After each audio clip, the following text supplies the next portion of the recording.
मित्रों नमस्कार, मैं हूं राकेश कुमार। आप देख रहे हैं माता भी माता। मित्रों, बिहार में सर्वे चल रहा है।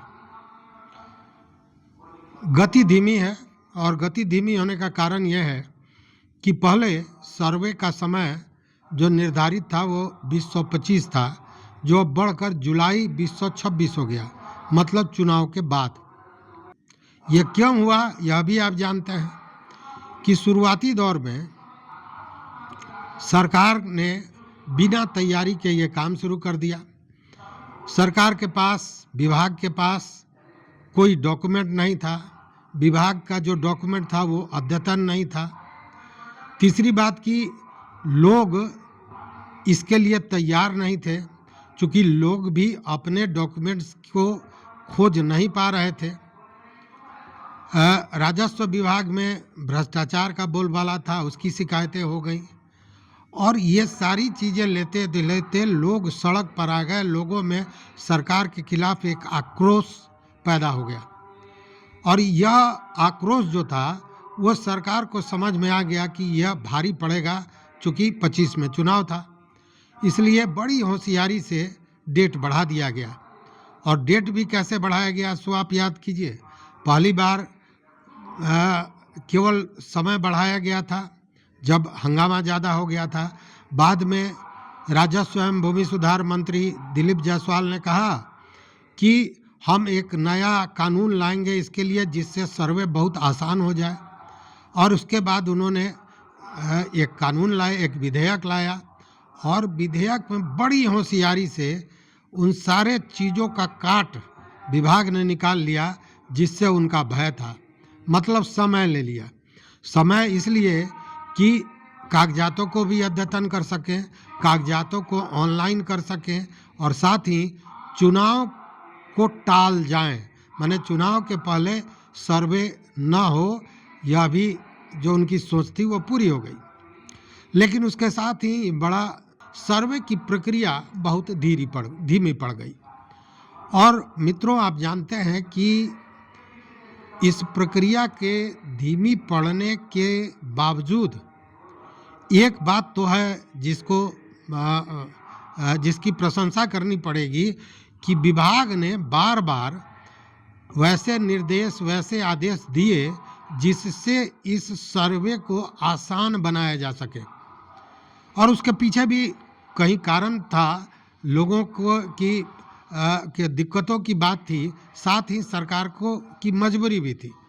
मजबूरी ये थी कि जिस तरह से यह सर्वे शुरू हुआ था, सरकार को यह समझ में आने लगा था कि यह सर्वे बिहार में कम से कम पूरा हो नहीं सकेगा, क्योंकि 100 साल के बाद यह सर्वे हो रहा था लगभग। और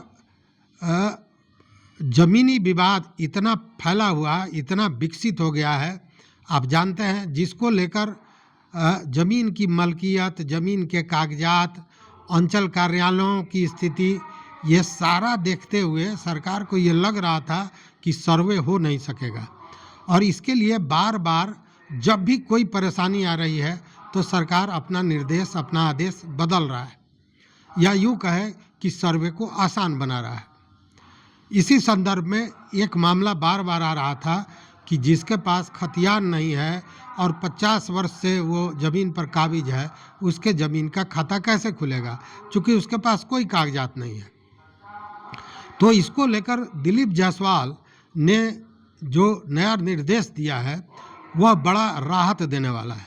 उन्होंने कहा है कि किसी के पास 50 वर्षों से अधिक से ज़मीन है और वह किसी कारण से उसके पास कागज नहीं है, खतियान नहीं है, चाहे वो जल गया अगलगी में या बाढ़ में दह गया, प्राकृतिक आपदा का शिकार हो गया, चोरी हो गई, दीमक खा गया, किसी भी स्थिति में अगर कागज नहीं रहा और ज़मीन तो है, शांतिपूर्ण कब्जा है, उस पर रोजी रोटी चल रही है, खेती हो रहा है या घर बनाए हुए हैं, तो उस ज़मीन की मलकियत किसकी होगी, यह बड़ा प्रश्न था। और इसको लेकर तमाम वैसे लोग जिनके पास कागजात नहीं थे, खतियान नहीं था, वो परेशान थे।